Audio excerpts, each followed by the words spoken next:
ইতিহাস জানে না বলেই শিক্ষার্থীরা নিজেকে রাজাকার বলতে দ্বিধা করছে না। কোটা আন্দোলনকারীদের অর্জিত শিক্ষা নিয়ে প্রশ্ন প্রধানমন্ত্রীর। ডক্টর ইউনূসের 25 কোটি টাকা আত্মসাৎ মামলার শুনানি নিয়ে এজলাসে দুপক্ষের আইনজীবীর তর্ক বিতর্ক। সাক্ষ্য গ্রহণ পেছাল 20 দিন। নতুন তারিখ 5 আগস্ট। ফের সীমান্তে হত্যা, এবার বিএসএফ নয় ভারতীয় খাসিয়াদের গুলিতে প্রাণ গেল 2 বাংলাদেশির। বিজিবির নিন্দা, পতাকা বৈঠকের আহ্বান।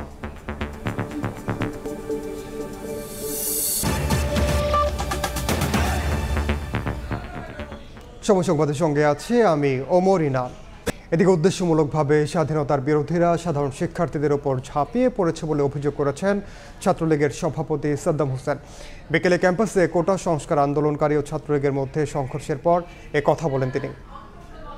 উস্কানিমূলকভাবে আমরা এই স্বাধীনতা বিরোধী অপশক্তির রিমোট কন্ট্রোল পরিচালিত এই অযৌক্তিক একটি অস্থিতিশীল পরিবেশ সৃষ্টির তাগিদ নিয়েই তারা আজকে সাধারণ শিক্ষার্থীদের উপর ঝাঁপিয়ে পড়েছে। বিশ্ববিদ্যালয়ের প্রত্যেকটি হলে গিয়ে সাধারণ শিক্ষার্থীদের জোর করে কর্মসূচিতে নিয়ে আসার জন্য এবং তাদের উপর হুমকি ধামকি ভীতি ছড়িয়ে দেওয়ার জন্য দেশীয় অস্ত্রশস্ত্র নিয়ে তারা আজকে আক্রমণ করেছে।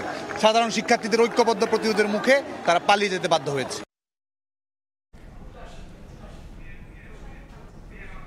কোটা বিরোধী আন্দোলনে থাকা শিক্ষার্থীদের মুখে রাজাকার স্লোগান শোনা অত্যন্ত দুঃখজনক উল্লেখ করে প্রধানমন্ত্রী শেখ হাসিনা বলেছেন, মুক্তিযুদ্ধের চেতনা বাস্তবায়ন করাই বর্তমান সরকারের লক্ষ্য। মধ্যরাতে রাজাকার রব তোলা শিক্ষার্থীদের অর্জিত শিক্ষা নিয়েও প্রশ্ন তোলেন সরকার প্রধান। সকালে প্রধানমন্ত্রীর কার্যালয়ে 2024-25 অর্থ বছরে বার্ষিক কর্মসম্পাদন চুক্তি স্বাক্ষর অনুষ্ঠানে বক্তব্য রাখেন তিনি। দুর্নীতির বিরুদ্ধে সরকারের শূন্য সহনশীলতা অব্যাহত থাকবে বলেও ঘোষণা দেন প্রধানমন্ত্রী।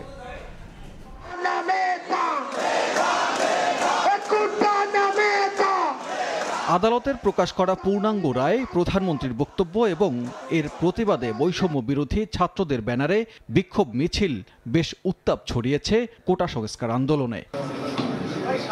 চলমান পরিস্থিতি নিয়ে দুপুরে ধানমন্ডিতে সভাপতির রাজনৈতিক কার্যালয়ে সংবাদ সম্মেলনে নিজেদের অবস্থান জানান আওয়ামী লীগ সাধারণ সম্পাদক। বলেন, আন্দোলনকারীদের প্রধানমন্ত্রীর বক্তব্য প্রত্যাহারের দাবি সরকারের বিরুদ্ধে ধৃষ্টতার শামিল। হুঁশিয়ারি দেন, আন্দোলনের নামে জনদুর্ভোগ সৃষ্টি করলে সরকারের নীতি নির্ধারণী পর্যায়ে নেয়ার সিদ্ধান্তগুলো বাস্তবায়নে 2014-15 অর্থ বছর থেকে বার্ষিক কর্মসম্পাদন চুক্তির রীতি প্রণয়ন করেছে সরকার। এরই ধারাবাহিকতায় নতুন অর্থ বছরের জন্য বিভিন্ন মন্ত্রণালয় এবং বিভাগের সঙ্গে কর্মসম্পাদন চুক্তি সম্পন্ন করল সরকার। সোমবার সকালে প্রধানমন্ত্রীর কার্যালয়ের শাপলা হলে একে একে মন্ত্রণালয়গুলোর সচিবরা তাদের চুক্তি জমা দেন সরকার প্রধানের কাছে। একই সময়ে 2022-23 অর্থ বছরে সেরা কাজের স্বীকৃতি হিসেবে 10 সচিবের হাতে শুদ্ধাচার পুরস্কার তুলে দেয়া হয়। উপস্থিত প্রজাতন্ত্রের কর্মকর্তাদের সামনে দীর্ঘ বক্তব্য রাখেন সরকার প্রধান। এই সুশাসন প্রতিষ্ঠা করতে হলে শুদ্ধাচারটা দরকার। তিনি বলেন, দুর্নীতি প্রতিরোধ করে এগিয়ে যেতে হবে। গণমাধ্যমের খবরে বিভ্রান্ত না হয়ে আত্মবিশ্বাস নিয়ে কাজ করার আহ্বান জানান প্রধানমন্ত্রী।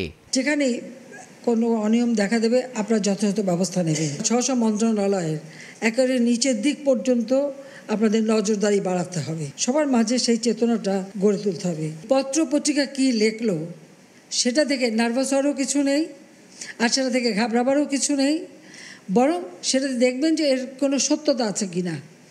যদি না থাকে ওটাকে সোজা ডাস্টবিনে ফেলে দেবেন। নিজের বিবেক বিবেচনা নিয়েই সিদ্ধান্ত নিয়ে কাজ করবেন। এক পর্যায়ে কোটা বিরোধী শিক্ষার্থীদের আন্দোলন প্রসঙ্গেও কথা বলেন সরকার প্রধান। খোদ ঢাকা বিশ্ববিদ্যালয়ের ঐতিহ্যবাহী রোকেয়া হলের শিক্ষার্থীরা কি করে মধ্যরাতে রাজাকার স্লোগান দিল সেই প্রশ্নও তোলেন প্রধানমন্ত্রী। শিক্ষার্থীদের এমন আচরণ অত্যন্ত দুঃখজনক বলেও উল্লেখ করেন তিনি। মুক্তিযুদ্ধের চেতনাই হচ্ছে আমাদের একমাত্র লক্ষ্য। লাখো শহীদ রক্ত দিয়ে গেছে, লাখো মা বোন নির্যাতিতা, তাদের এই অবদান ভুললে চলবে না। আমার খুব দুঃখ লাগে কালকে যখন শুনি রোকেয়া হলের ছাত্রীরাও বলে তারা রাজাকার। তারা কি জানে 71 সালে 25শে মার্চ কী ঘটেছিল? সেখানে 300 মেয়েকে হত্যা করেছিল, 40 জন মেয়েকে রেপ করেছিল এবং এদের ধরে নিয়ে পাকিস্তানি ক্যাম্পে নিয়ে গিয়েছিল। সেই ক্যাম্পে কী অবস্থায় ছিল। অনেক মেয়ে শাড়ি বা ওড়না দিয়ে ফাঁসি দিয়েছিল বলে তাদের কাপড় পরতে দেওয়া হতো না, ওই একটা পেটিকোট পরিয়ে বসিয়ে রাখতো। দিনের পর দিন তাদের উপর পাশবিক অত্যাচার হতো। এসব অত্যাচার রাস্তায় লাশ পড়ে থাকে এরা দেখেনি, তাই নিজেদের রাজাকার বলতে তাদের লজ্জা হয় না। এটা কোন দেশে আমরা আছি? এরা কি চেতনায় বিশ্বাস করে, কি শিক্ষা তারা নিল, কি তারা শিখলো, সেটাই আমার এখন প্রশ্ন। রাজাকার আলবদরদের ভূমিকা বর্তমান প্রজন্মের ভুলে গেলে চলবে না, সেই কথাও স্মরণ করিয়ে দেন বঙ্গবন্ধু কন্যা। যারা ওই বাহিনীতে ছিল তারা এদেশের মানুষের উপরে অত্যাচার করেছে, সেটা তো আমাদের ভুললে চলবে না। দেবাশিস রায়, সময় সংবাদ, ঢাকা। এদিকে কোটা সংস্কার নিয়ে প্রধানমন্ত্রীর বক্তব্য প্রত্যাহারে আন্দোলনকারীদের দাবি সরকারের বিরুদ্ধে ধৃষ্টতার শামিল, এমন মন্তব্য করেছেন আওয়ামী লীগের সাধারণ সম্পাদক ওবায়দুল কাদের। আর এই আন্দোলনকে রাষ্ট্রবিরোধী হিসেবে উল্লেখ করেছেন দলটির যুগ্ম সাধারণ সম্পাদক ডক্টর হাসান মাহমুদ। দুপুরে আলাদা অনুষ্ঠানে তারা এসব মন্তব্য করেন।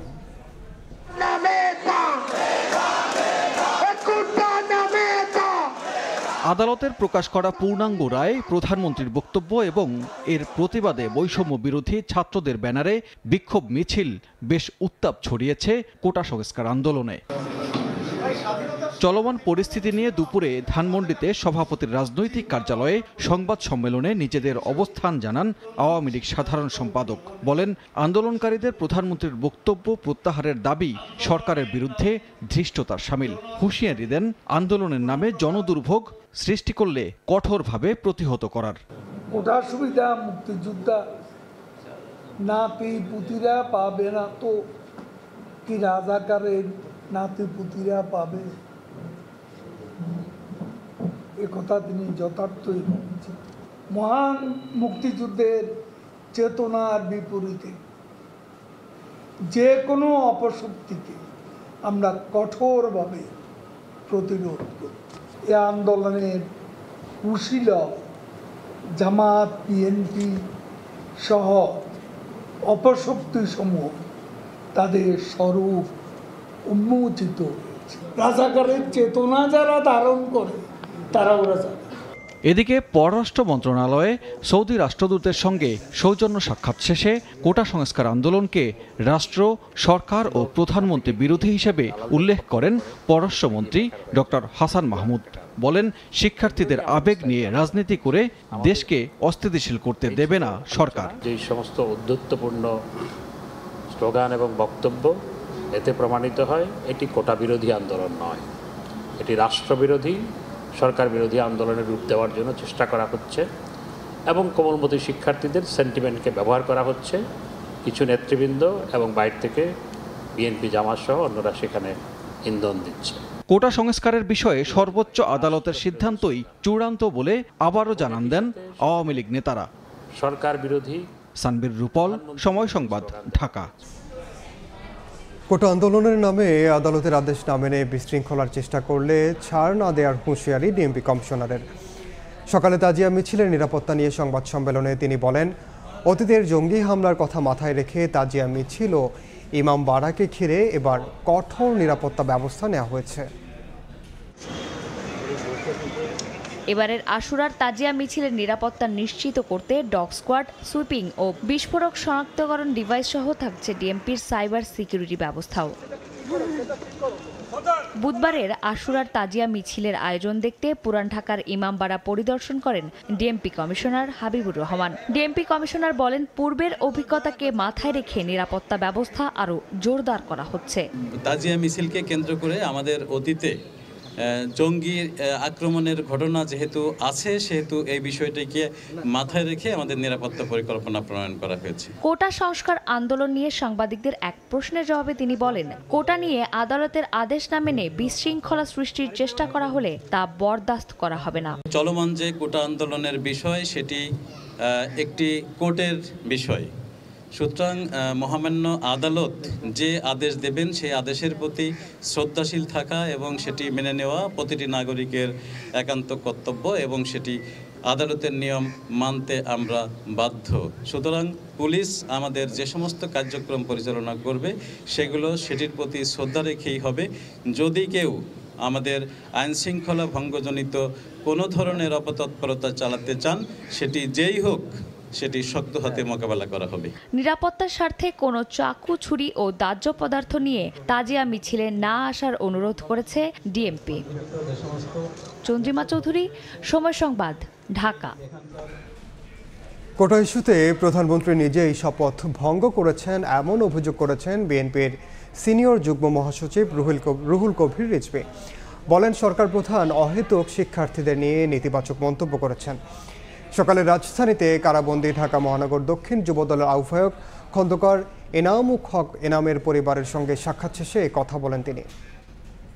কোমলমতি ছাত্রদের উপর যে অন্যায় করা হচ্ছে, যেভাবে তাদেরকে ধমক দেওয়া হচ্ছে, স্বয়ং প্রধানমন্ত্রী তাদেরকে যেভাবে গালাগালি করছেন, আমি এর তীব্র নিন্দা জানাচ্ছি। প্রতিটি মুহূর্তে তিনি একের পর এক আইন ভাঙছে। আপনি রাগের বশবর্তী হয়ে কোটা পদ্ধতি আপনি বাতিল করেছেন, তো আপনি তো প্রথমেই আপনি শপথ ভঙ্গ করেছেন। জনতরঙ্গ তৈরি হয়েছে মানে কোটা বাতিলের জন্য, তাদেরকে আপনি গালাগাল করছেন। গণতন্ত্র মানুষের ঢেউ আপনার সিংহাসনকে ভাসিয়ে নিয়ে যাওয়ার জন্য তারা প্রস্তুত। এদিকে চট্টগ্রামে কোটা সংস্কার আন্দোলনকারীদের সঙ্গে ছাত্রলীগের ধাক্কাধাক্কির ঘটনা ঘটেছে। এরপরই প্রক্টর অফিসে তালা ঝুলিয়ে দেয় ছাত্রলীগ।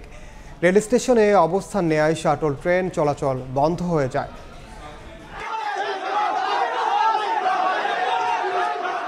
কোটা সংস্কার আন্দোলনে ক্যাম্পাসে উত্তেজনা, রাজপথে বিক্ষোভ মিছিল চলমান, আন্দোলনে অনড় শিক্ষার্থী ও চাকরি প্রত্যাশীরা। এদিকে কোটা সংস্কার আন্দোলনকারী শিক্ষার্থীদের আন্দোলন রুখতে চট্টগ্রাম বিশ্ববিদ্যালয়ে ছাত্রলীগ মাঠে নেমেছে বলে অভিযোগ উঠেছে। প্রক্টর অফিসের কার্যালয়ে ছাত্রলীগের নেতাকর্মীদের সঙ্গে আন্দোলনরত শিক্ষার্থীদের হাতাহাতির ঘটনা ঘটেছে। বিক্ষোভকারী শিক্ষার্থীদের অভিযোগ, কোটা আন্দোলনের চট্টগ্রাম বিশ্ববিদ্যালয়ের অন্যতম সমন্বয়ক রাফিকে প্রক্টর অফিসে নিয়ে আসে শাখা ছাত্রলীগ। এ সময় তারা রাফির ছাত্রত্ব বাতিল সহ 3টি দাবি উপস্থাপন করে। খবর পেয়ে কোটা আন্দোলনকারী শিক্ষার্থীরা প্রক্টর অফিসে উপস্থিত হলে দুপক্ষের মধ্যে উত্তেজনা ছড়িয়ে পড়ে। এ সময় সমন্বয়ক রাফিকে ছাত্রলীগের কাছ থেকে উদ্ধারের সময় নারী শিক্ষার্থীদেরকে হেনস্থা করা হয়েছে বলে দাবি করা হয়। এদিকে বাকবিতণ্ডার জেরে এক পর্যায়ে ছাত্রলীগ প্রক্টর অফিসের গেটে তালা ঝুলিয়ে দেয়। নরমালি আসতেছিলাম, কিন্তু আমরা কিছু করি নাই, তারপরও আমাদেরকে ওরা হামলা করছে। ছাত্রলীগেরা ভাইয়ারা হামলা করছে, আমাদের কয়েকটা ভাইয়েরা অনেক রক্তাক্ত করছে, লাঠি দিয়ে অনেক কিছু। রাফি ভাই আটক কেন, এটা নিয়ে একটা মিছিল বের করছিলাম। আমাদের বেশিরভাগ মেয়ে ছিল আর বাকি সবাই ছেলে ছিল। আমরা প্রক্টর স্যারের কাছে নিয়ে এসেছি। সে নিজেকে যেহেতু রাজাকার দাবি করেছে, আমরা প্রক্টর স্যারকে বলেছি রাজাকারের কোনো অবস্থান চট্টগ্রাম বিশ্ববিদ্যালয়ে হবে না। তাকে সাধারণ শিক্ষার্থী হতে হবে এবং তাকে বাঙালি হতে হবে, রাজাকার হওয়া যাবে না। ছাত্রলীগের নেতাকর্মীরা চট্টগ্রাম বিশ্ববিদ্যালয়ের শাটল ট্রেনে চাবি নিয়ে শহরের সঙ্গে যোগাযোগ বন্ধ করে দেয় বলেও জানান ভুক্তভোগীরা। অন্যদিকে নগরীর 16 শহরে বিশ্ববিদ্যালয় সহ বিভিন্ন কলেজের শিক্ষার্থীরা কোটা সংস্কারের দাবিতে বিকেলে সড়ক অবরোধ করে বিক্ষোভ মিছিল করেন।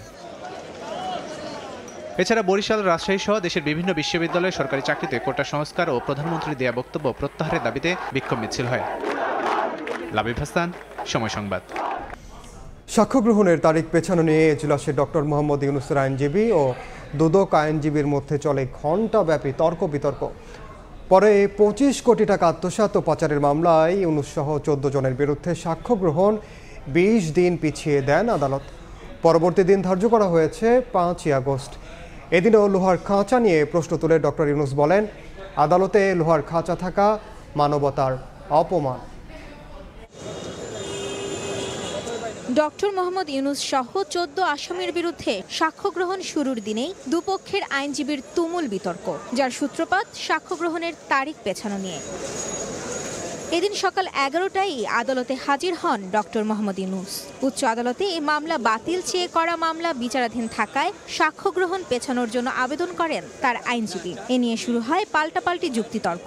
এক পর্যায়ে আদালত 1 সপ্তাহ সময় দিতে চাইলেও তাতে ঘোর আপত্তি তোলেন ডক্টর ইউনূসের আইনজীবী। পরে সাক্ষ্য গ্রহণের দিন ধার্য করা হয় আগামী 5 আগস্ট।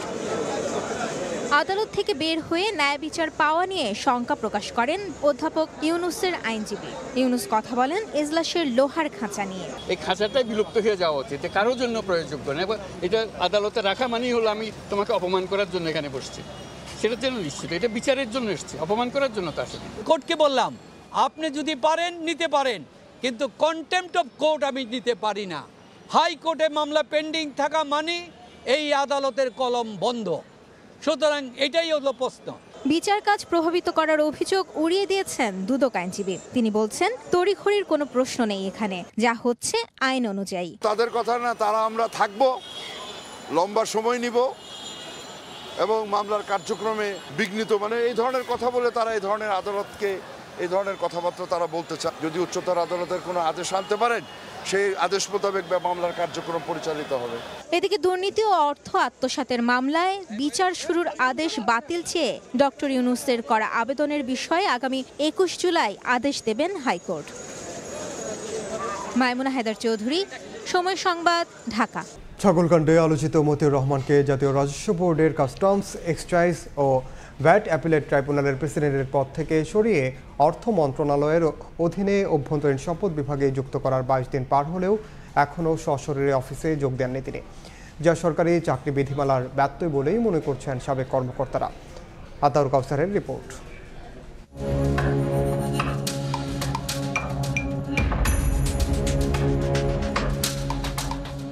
ছাগলকাণ্ডের পর থেকে এনবিআরের সাবেক কর্মকর্তা মতিউর রহমানের নানা অপকর্মের ফিরিস্তি সামনে আসছে। দুদফায় মতিউর পরিবারের প্রায় ৩৫০০ শতাংশ জমি, ১১৬টি ব্যাংক হিসাবের প্রায় ১৪ কোটি টাকা, রাজধানীতে বহুতল ভবন, 4টি ফ্ল্যাট ও 23টি বিও হিসাব জব্দ ও ফ্রিজ করেছেন আদালত। দ্বিতীয় দফায় জব্দ ও ফ্রিজ করা সম্পদের মধ্যে মতিউরের নামেই রয়েছে অন্তত ৩০০ জমি, অর্ধ কোটি টাকা ও 5টি বিও অ্যাকাউন্ট। অথচ এনবিআরের কর্মকর্তা হিসেবে প্লেসমেন্ট, বাণিজ্য এবং কারসাজির আগাম তথ্য জেনে দুর্বল কোম্পানির শেয়ার কিনে বেশি দামে বিক্রি করা ছিল তার জঘন্যতম অপরাধের একটি এবং অবৈধ উপার্জনের অন্যতম কৌশল। এসবের পরেও এখনও তাকে চাকরিচ্যুত না করা নিয়ে ক্ষোভ রয়েছে জনমনে। সরকার তাদেরকে অপসারণ করে একটা দৃষ্টান্ত স্থাপন করা উচিত, যেন অন্য কেউ এই দুর্নীতি করার সাহস না করে। গভর্নমেন্ট একবার ডিক্লেয়ার দেখ যে তোমাদের হিসাব বিবরণী দাও, তোমরা যখন চাকরিতে জয়েন করছো এবং এখন তোমাদের সম্পদ কি, সেটা দিলে দেখবেন যে সমস্ত থরল বের হয়ে আসবে। দুর্নীতিবাজদেরকে চাকরিতে রাখাই উচিত না, এদেরকে সমাজ থেকে বিতাড়িত করা উচিত। সাবেক আমলারা বলছেন এনবিআর চাইলে তাকে সাসপেন্ড করতে পারত বিভাগীয় তদন্ত, দিতে পারত কারণ দর্শানোর নোটিশ, তবে তাকে পাবেই বা কোথায়? যদি বদলি হয়, একজন সরকারি কর্মকর্তা বা গণকর্মচারী 24 ঘন্টার মধ্যে যোগদান করবে, ওটা তো উনি করেন নাই। এবং কারো মাধ্যমে যোগদানপত্র প্রেরণ করার কারণ কি এবং সে ব্যাপারে অভ্যন্তরীণ সম্পদ বিভাগ ভালো বলতে পারবে যে তারা কি করবেন। দুর্নীতির দায়ে অভিযুক্ত এই ব্যক্তিকে বরখাস্ত করা যৌক্তিক ছিল বলছেন দুদকের সাবেক মহাপরিচালক। এখানে দেখা যাচ্ছে যে দুর্নীতির সুনির্দিষ্ট অভিযোগ আছে, যে ডিপার্টমেন্ট তাদেরও উচিত ছিল এখানে তার বিরুদ্ধে ডিপার্টমেন্টাল প্রসিডিং শুরু করা, এবং সেটা ডিপার্টমেন্টাল প্রসিডিং শুরু করলে আসতো কি যে সাসপেনশন থাকতো আর কি। বলেন এ ধরনের দুর্নীতিবাজ ও তাদের অংশীদাররা যেন পালাতে না পারে, তার জন্য আরও সক্রিয় হতে হবে দুদককে। আতাউর কাউসার, সময় সংবাদ, ঢাকা। সরকারি প্রতিষ্ঠানের হাতেই ভরাট হচ্ছে রাজধানীর অনেক জলাধার। উন্নয়ন প্রকল্পের নামে ড্যাপের নকশাকে যেন বড় আঙ্গুল দেখাচ্ছে খোদ সরকারি এসব প্রতিষ্ঠান। ফলাফল মিরপুর, উত্তরা, কাঁঠালবাগান, ধানমন্ডি, পুরান ঢাকার মতো এলাকা এখন অল্প বৃষ্টিতেই হাঁটু পানি। এতদিন চিঠি চালাচালিতে সীমাবদ্ধ থাকলেও এই মৌসুমের প্রথম ধাক্কার পরে এখন কঠোর হওয়ার কথা বলছে রাজউক।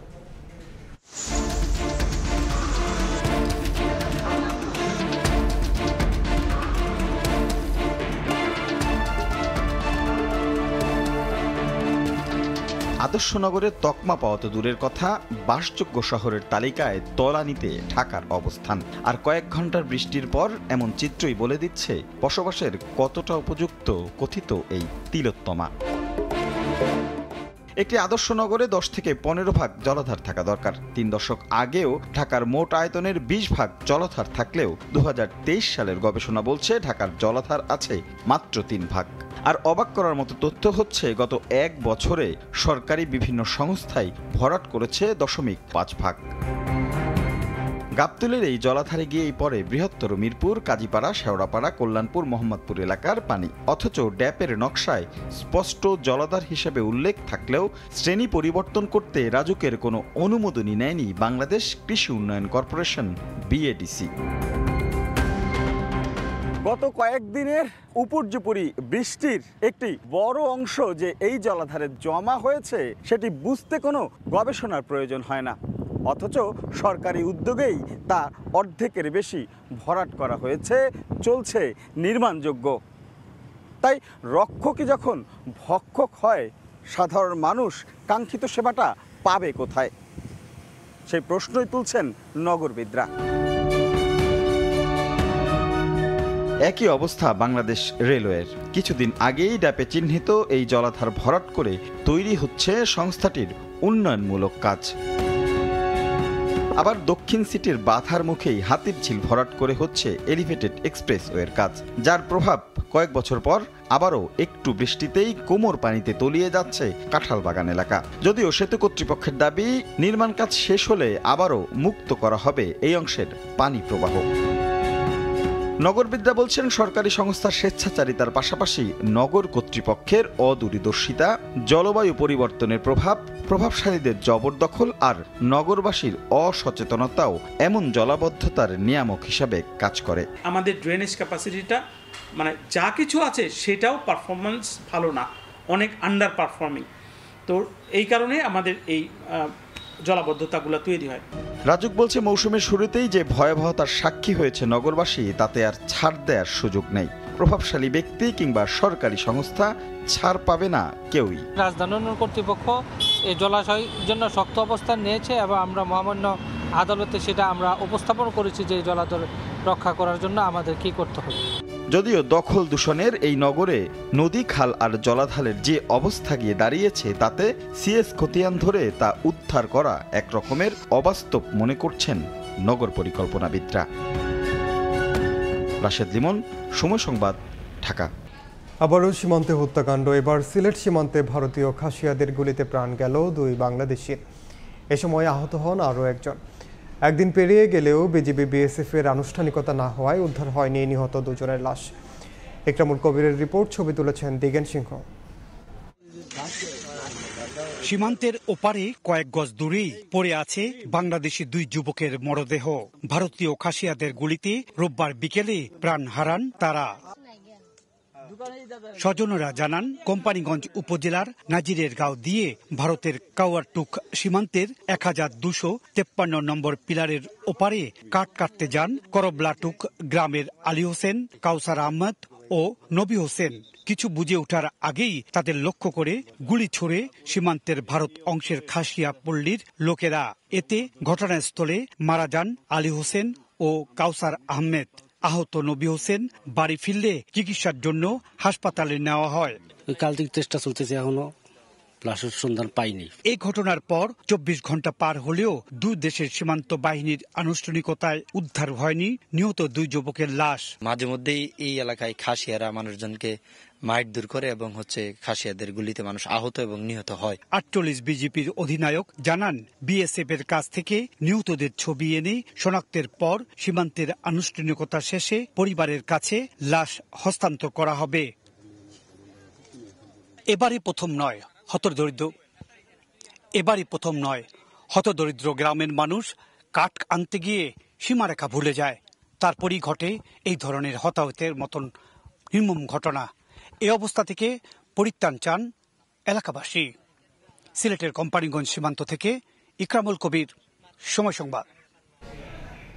বাজেটে স্বাস্থ্য খাতে দেয়া বরাদ্দ সঠিকভাবে ব্যবহার করলে অনেক কিছুই করা সম্ভব বলে মনে করেন স্বাস্থ্যমন্ত্রী ডাক্তার সামন্তলাল হোসেন। সোমবার বাংলাদেশ উন্নয়ন গবেষণা প্রতিষ্ঠান বিআইডিএস আয়োজিত স্বাস্থ্য বিষয়ক এক সেমিনারে এ কথা বলেন তিনি। এ সময় মন্ত্রী বলেন, অনেক প্রতিষ্ঠান ঠিকভাবে বাজেট ব্যবহার করতে জানে না। জনগণের স্বাস্থ্যসেবা উন্নত করার লক্ষ্যে ডিজিটাল প্রেসক্রিপশন ও হেলথ ইন্স্যুরেন্স চালুর কাজ চলছে। সেমিনারে বিআইডিএস এর ফেলো আব্দুল রাজ্জাক সরকার গবেষণাপত্র তুলে ধরেন। এতে উঠে আসে, দেশে প্রতি বছর বিপর্যয়কর স্বাস্থ্য ব্যয়ের কারণে প্রায় 7 লাখের বেশি মানুষ দরিদ্র সীমার নিচে চলে যায়।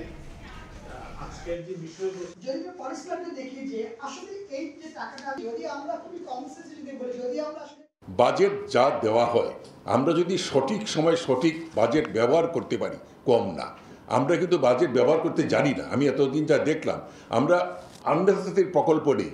আমি এমন একটা প্রকল্প নিব, এমন একটা হাসপাতাল তৈরি কাজ করব যেটা মানুষের উপকার দেবে। আমি মন্ত্রীর বয়স মাত্র 6 মাস। এই 6 মাসে আমি অন্তত 60টা মিটিং করছি স্বাস্থ্য সুরক্ষা আইন নিয়ে, এবং আমি এটা চ্যালেঞ্জ, আমি এটা নিয়ে যাবই। কারণ আমার একটা দায়িত্ব রুগীদের যেরকম সুরক্ষা দেওয়া, আবার ডাক্তারদেরও সুরক্ষা, দুইটাই কিন্তু আমার দায়িত্ব। বাড়ি নির্মাণের অনুমোদন দেওয়ার সময় আঙিনা ও আশপাশের খালি জায়গায় গাছ লাগানোর শর্ত জুড়ে দেওয়ার নির্দেশনা দিয়েছেন গৃহায়ন ও গণপূর্ত মন্ত্রী। বৃক্ষরোপণ সপ্তাহ উপলক্ষে বিকেলে রাজধানীর রমনা পার্কে অনুষ্ঠানে তিনি বলেন, সারা দেশে অন্তত 25% এলাকায় বনায়ন নিশ্চিত করতে হবে। 25% বনায়ন থাকতে হয় যে কোনো স্থলভাগে। আমাদের কিন্তু জিয়াউর রহমান এবং এরশাদ এবং খালেদা জিয়ার সময়ে 9% বনভূমি ছিল আমাদের। জিয়াউর রহমান সাহেব কোনো একজন ব্যক্তি বা কোনো একটি এজেন্সি তাকে পরামর্শ দিয়েছিল যে এই গাছগুলো থেকে স্নাইপাররা আপনাকে গুলি করে হত্যা করতে পারে। সেই জন্য ঢাকা শহরের যত প্রাচীন বৃক্ষ ছিল সব তিনি কেটে ফেলেছিলেন। যেখানেই আপনি বাড়ি বানান না কেন সেখানে যে একটা নির্দিষ্ট পরিমাণ জায়গা তো আপনার খালি রাখতে হবে, ওই জায়গাটাতে যাতে গাছ লাগানো হয় অথবা নিজের পক্ষে একটা বাগান করা হয়, আপনি পারমিশনের আগে ওই শর্তটা যুক্ত করে দিবেন। এক্সপ্রেস সার্ভিসে নয়, এজেন্টের মাধ্যমে সব পণ্য খালাস করতে চান কাস্টমস এজেন্টরা। এই দাবি আদায়ে সকাল থেকে সারা দেশে কর্মবিরতি ও বিক্ষোভ করেন তারা। তাদের অভিযোগ, কাস্টমস কুরিয়ার অনৈতিক সুবিধা নিতেই এজেন্টদের কার্যক্রম সীমাবদ্ধ করে দিচ্ছে রাজস্ব বিভাগ। এতে সরকারের আয় কমবে ও হাজার হাজার পরিবার নিঃস্ব হয়ে যাবে বলেও দাবি তাদের। অবশ্য বিষয়টি সহজভাবে সমাধানের কথা জানিয়েছে ঢাকা কাস্টমস হাউস।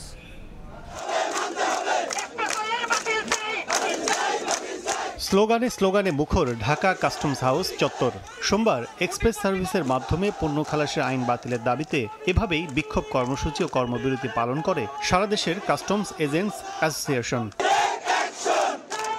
আন্দোলনকারীদের দাবি, কাস্টমসের SRO 207 একটি কালো আইন। কুরিয়ার সার্ভিসের মাধ্যমে অনৈতিক সুবিধা নিতেই নতুন এই আইন করা হয়েছে। এতে সরকারের আয় কমবে, একই সঙ্গে কুরিয়ারগুলো রাজস্ব ফাঁকি দেওয়ার সুযোগও বাড়বে। কুরিয়ারের কাজকর্ম সব এক্সপ্রেস এয়ারওয়েজকে দেওয়া হচ্ছে, আর আমরা সিএনএফ দীর্ঘদিন যাবৎ কাজ করছি। 60,000 লোকের কর্মসংস্থান চলে যাবে এই আইনটা যদি আইনটা পাস হয়ে গেছে অলরেডি, আমাদের পেটে অলরেডি লাথি দিয়ে দিছে।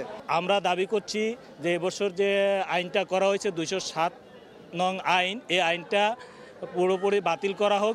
সংবাদ সম্মেলনে এজেন্টস নেতারা বলেন, SRO 207 আইন বাতিল না হওয়া পর্যন্ত অব্যাহত থাকবে কর্মবিরতি। পণ্য খালাস দেরি হওয়ার পেছনে কাস্টমসের অসাধু কর্মকর্তাদেরই দোষারোপ করেন তারা। হঠাৎ করে 8,000 লোককে বেকার করে দিয়ে 29 জন লোকের হাতে এই জিনিস দিবেন, এর পিছনে কারণ কি? 207 বাতিল করতে হবে। 82 ধারার আমদানিকারকের দায় সিএনএফ নিবে না, এটাকে বাতিল করতে হবে। এবং লাইসেন্সিং রুলসে কতগুলি কালাকানুন আছে, এটাও বাতিল করতে হবে।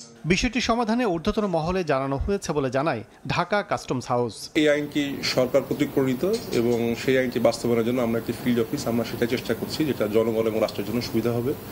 এটার বিষয়ে অন্যান্য যে কোনো সিদ্ধান্ত আসলে সরকারই নিতে পারবে। ঢাকা কাস্টমস হাউসের মাধ্যমে প্রতিদিন রাজস্ব আয় হয় প্রায় 60 লাখ টাকা, আর পণ্য খালাসে কাজ করেন প্রায় 2000 এজেন্টের 10,000 জনবল। কাজল আব্দুল্লাহ, সময় সংবাদ, ঢাকা। এদিকে আন্দোলন, বৃষ্টি কিংবা ভ্যাপসা গরম, টিএসসিতে আকাশী নীল উৎসব থামাতে পারেনি কিছুই। টানা দ্বিতীয়বারের মতো লাতিন শ্রেষ্ঠত্বের মুকুট মাথায় পড়ায় হাসি কান্নায় একাকার বাংলাদেশি আর্জেন্টাইন সমর্থকরা। খেলাধুলার প্রতি বাঙালির ভালোবাসা বিশ্ব নন্দিত। টিএসসি যেন তারই সাক্ষী হলো আবারও। ম্যাচের হিসেবে 112 মিনিট, তবে সময়ের হিসেব টানলে টিএসসিতে এমন উদযাপনের জন্য আকাশী নীল শিবিরের অপেক্ষা পাক্কা 5 ঘন্টারও বেশি। এই 5 ঘন্টায় কখনো ছিল কোটা সংস্কার আন্দোলনের উত্তাপ, কখনো বৃষ্টি, কখনো বা ভ্যাপসা গরম। অবশ্য এসবের কিছুই থামাতে পারেনি আলবিসেলেস্তে সমর্থকদের। রাতে না ঘুমিয়ে আমরা এখানে আসছি সকালে খেলা দেখতে। আমরা একটা সিলভার টিমকে গোল্ড টিমে রূপান্তরিত করছি। ট্রফি ক্যাবিনেটে যখন উঠছে একের পর এক শিরোপা, তখন কিছুটা হলেও কি চলে আসে একঘেয়েমিতা। এই কয়েক বছরে 2টা কোপা, একটা বিশ্বকাপ, একটা ফিনালিসিমা। আর্জেন্টিনার ভক্ত হওয়ার এটা বেস্ট জেনারেশন। এতদিন আমরা যখন একটা ফেলিয়ারের পর আসছি, এন্ড দেন ওয়ার্ল্ড কাপ, দেন আবার, so it was a big achievement. ফুটবলের আলোচনা উঠলেই দেশের সবচেয়ে বড় দুই সমর্থক গোষ্ঠীর অন্যটা ব্রাজিলের। আর্জেন্টিনার যখন চলছে অনন্তকালের মধুচন্দ্রিমা, তখন রাইভালদের নিয়ে বাড়ছে কেবলই হতাশা। ব্রাজিল থাকলে আমগুলোকে খেলাটা খুবই ভালো হইতো। ওরা গেছে বলছে খারাপ লাগছে। ব্রাজিলের তো কোনো খবরই নাই। Where is Brazil fan? খেলাধুলার প্রতি বাঙালির ভালোবাসা বিশ্বনন্দিত। টিএসসি যেন তারই সাক্ষী হলো আবারও। শুধু লাতিন আমেরিকার দেশ আনন্দে ভাসায়, সেই সাথে হতাশাও বাড়ে কবে লাল সবুজের বিজয় উল্লাসে একত্রে মাতবে গোটা দেশ। সাব্বির মিথুন, সময় সংবাদ, ঢাকা। এ পর্যায়ে শীর্ষ সংবাদগুলো জানিয়ে দিচ্ছি আরেকবার। ইতিহাস জানে না বলেই শিক্ষার্থীরা নিজেকে রাজাকার বলতে দ্বিধা করছে না। কোটা আন্দোলনকারীদের অর্জিত শিক্ষা নিয়ে প্রশ্ন প্রধানমন্ত্রীর। এবং ডক্টর ইউনূসের 25 কোটি টাকা আত্মসাৎ মামলার শুনানি নিয়ে এজলাসে দুপক্ষের আইনজীবীর তর্ক বিতর্ক। সাক্ষ্য গ্রহণ পেছালো 20 দিন। নতুন তারিখ 5 আগস্ট। এই ছিল সময় সংবাদে। বাংলার সময় নিয়ে ফিরছি কিছুক্ষণ পর। সঙ্গে থাকুন সময়ের।